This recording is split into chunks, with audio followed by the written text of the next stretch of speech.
Hi, good evening. My name is Tiffany Pyen. I'm a teacher also with Empower Ed's Teacher Council. I'm a teacher at Ballou High School, and we received 1 star from the new DCPS star rating.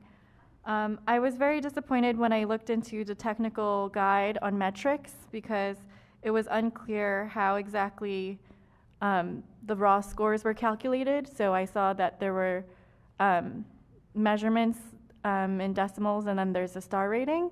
And as a teacher, this was a little confusing for me to follow, but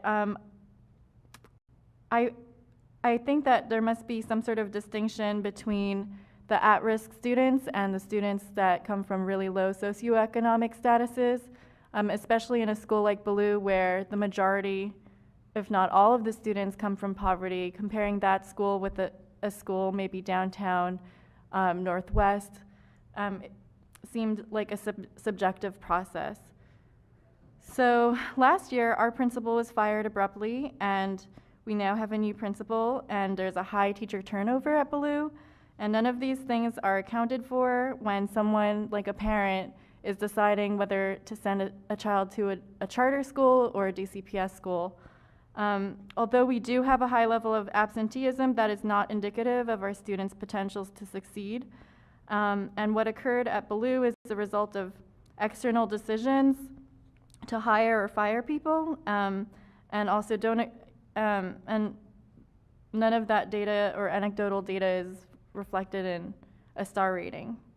So Southeast is known for its high rates of crime, and it's not fair that students in these schools with low star ratings will now suffer further losses both in how they are perceived in their neighborhoods and from parents of neighboring schools.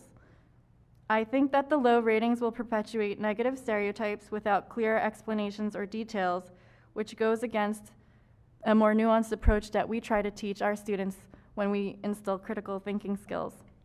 Therefore, I would like to recommend that demographic and socioeconomic data is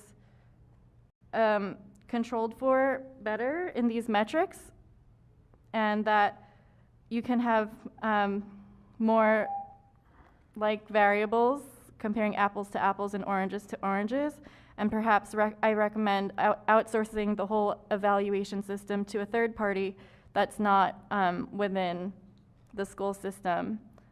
That way, as a parent or a family who's trying to make a decision about where to send a child to school, negative perceptions of students coming from impoverished neighborhoods won't be perpetuated. Thank you.